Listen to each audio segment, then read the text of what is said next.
Papua New Guinea today is facing an unprecedented challenges of high inflation, huge unemployment, fuel shortages, kina devaluation, lack of sufficient level of foreign exchange, increased challenges of law and order management, shortage of medical supplies in hospital, health centers, clinic, aid posts throughout the country, continuous power blackouts throughout Papua New Guinea over decades, and ranking of Papua New Guinea as one of the most corrupt countries in the world, listing it within the International Corruption Perception Index 29 out of 100 as one of the most corrupt countries in the world.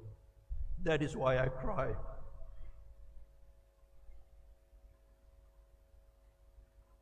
Ever since Papua New Guinea gained its independence 50 years ago, it has slowly descended into a slippery slope situation when it is dreaming to become the richest black Christian nation in less than 5 years by 2030. The present coverage and the services by the government departments had badly deteriorated progressively over the last 50 years. Poor management of resources, including human resource, slow and inconsistent economic growth which cannot match the population growth, lack of investment in developing human skill and capacity in government workforce. There is a real need for public servants to have a real sense of purpose by following clearly defined career path which leads to professional working atmosphere where public servants will aptly skill that they can possibly and effectively contribute to the nation building.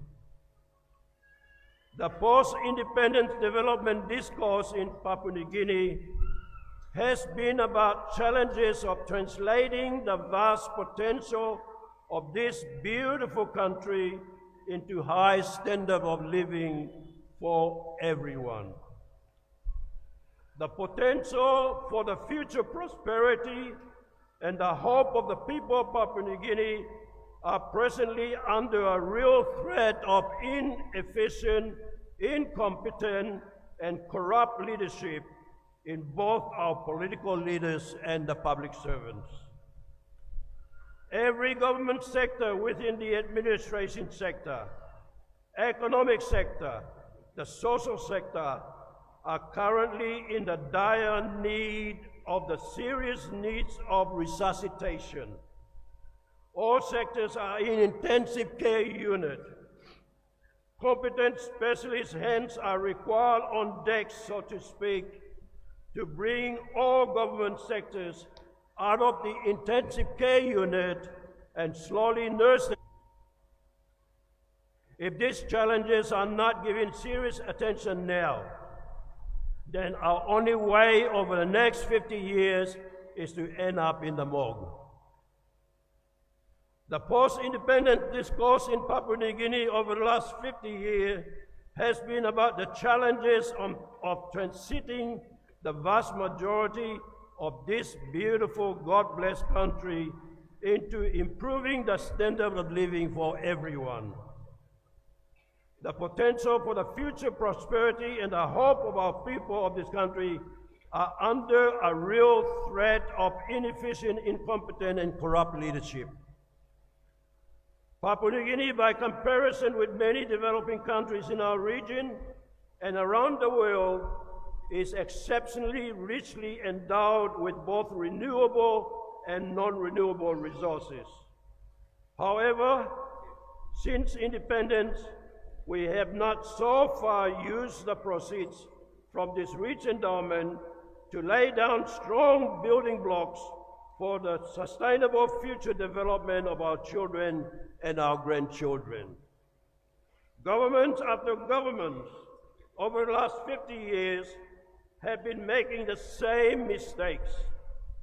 These governments have been throwing huge amount of money just nilly-willy into various projects and have mistakenly hoping that money alone will salvage the entire development challenges.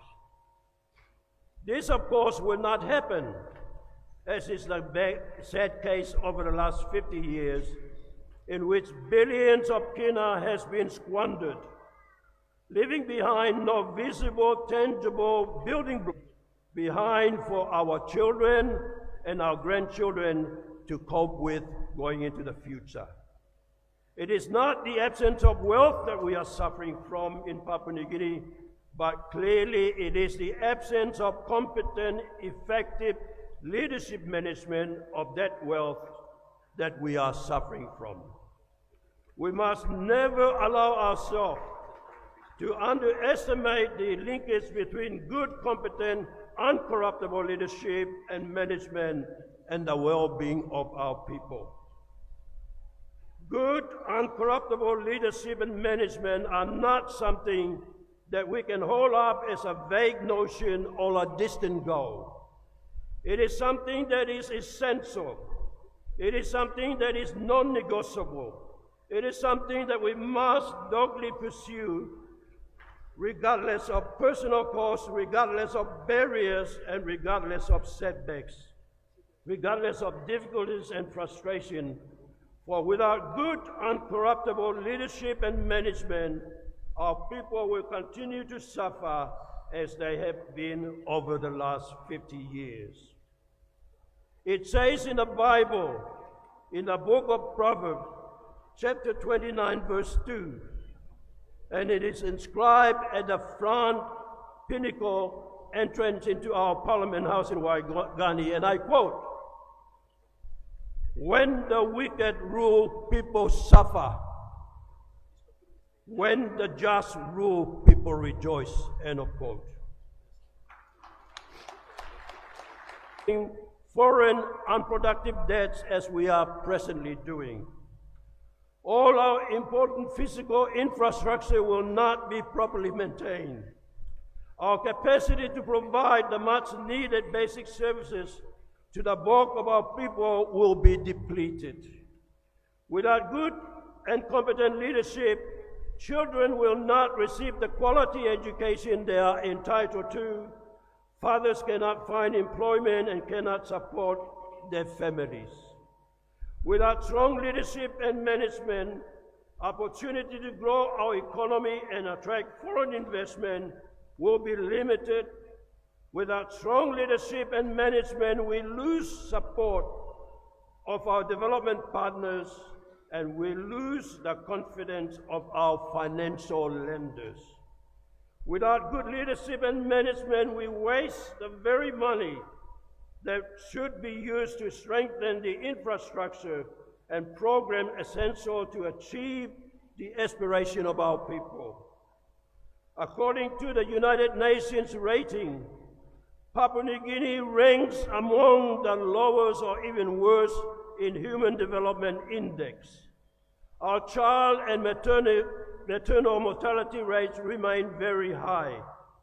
The very sad thing is that high mortality rates occur mainly from preventable diseases. Our life expectancy rate is low, around mid-60s. Our literacy rate is low, with many of our children lacking access to good quality education. Close to half of our population are living in stolid poverty. Basic government services have deteriorated to such a state that they can no longer provide the basic services that they are supposed to provide. Schools, aid posts, health centers, roads, bridges, airstreet maintenance, police and prison services, and general national and provincial administration have all but broken down. I see poorly educated children. I see seriously run down public buildings.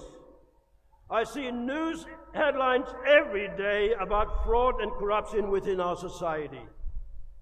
In urban centers, I see the social effect of poverty expressed in terms of squalid living in squalid settlements in which crimes and violence readily breeds. So how can a nation of people so richly blessed with such wealth and natural resource suffer in the way so many of our people do as we are entering 50 years of our independence? Where is the wealth that we are so richly blessed with going to? Clearly, much of the people's natural wealth has not filtered into the people in terms of social services.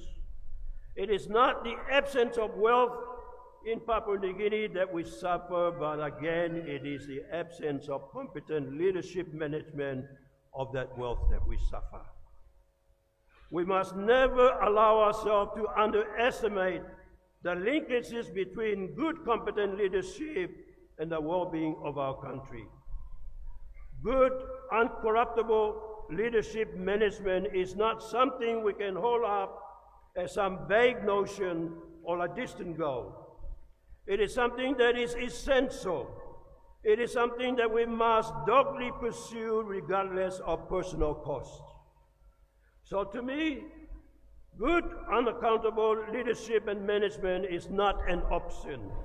It is absolutely a necessity we must ardently pursue. Our founding fathers 50 years ago have searched high and low. They have searched domestically and they have searched internationally. They have searched in the oracles of our ancestors, and they have searched in the chronicles of the established nations to establish the best way forward for Papua New Guinea so that they can give their all for. Our founding fathers also wanted people of Papua New Guinea to be holistically strong, to be equal and fully participating in our nation's development, to be proud and patriotic in their national identity, to be self-reliant, to be environmentally conscious, to be respectful, to be appreciative, and wherever possible to adopt Papua New Guinea ways and incorporate them into modern ways. The visions were incorporated into Papua New Guinea's constitution, which then gave a legal framework for the birth of a new nation to be known as Papua New Guinea. The Constitutional Committee recommendations were incorporated into national goals and directive principles, which were mostly aspirational. That was then their vision. This would have practical relevance to the people of this country only if they are being used and are practically applied to the decision-making process. And that's where we are here today. 2, quality and participation for everyone. 3, enhancement of the national sovereignty and self-reliance. 4, responsible management and the use of national resources sustainably. 5, sharing resources in Papua New Guinea ways for the benefit of all clans, all tribes, and all communities, rather than for individual benefits. These sets of goals were to be the key pillars upon which the respective governments over the last 50 years were expected to deliver Papua New Guinea from the subsistence economy to modern cash economy. The vehicle to deliver the outcome of these goals were to be done through plans and strategies. Since independence in 1975, respective governments have embarked on 7 5-year development strategic plans leading up to 2009, covering a period of 35 years. In my entire 20 years in Parliament, I have never seen or heard any reports from any planning ministers to Cabinet or to Parliament as to what has been achieved by those plans. In 2009, Grand Chief, the late Sir Michael Somare, launched Development Strategic Plan 2010-2030, leading to Vision 2050. The aim was to facilitate entrepreneurial enterprises in both. 15 years of this plan has already gone past, with 5 years remaining, and no one in government has provided any statistics to show us that we have achieved our planned target of creating 2 million jobs by 2030. Secondly, the National Strategic Development Plan 2010-2030 was to set up those necessary building foundations to ensure that by 2050 Papua New Guinea will be smart, will be wise, will be fair, and will be a happy society. Also by 2050 Papua New Guinea will be ranked in the top 50 countries in the world in the United Nations Development Index in creating opportunity for the personal and national development. However, at present, going by the World Human Development Index, Papua New Guinea is ranking 154 out of 193 countries around the world, which is placing Papua New Guinea in the bottom as the 39th least developed country in the world.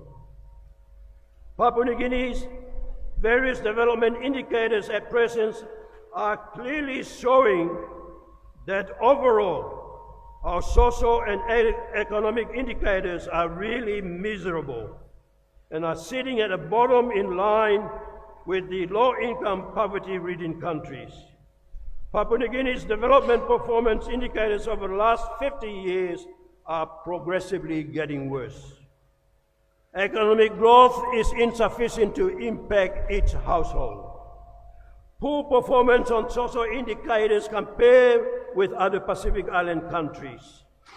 Absence of quality planning data and monitoring framework to accurately measure planning's outcomes.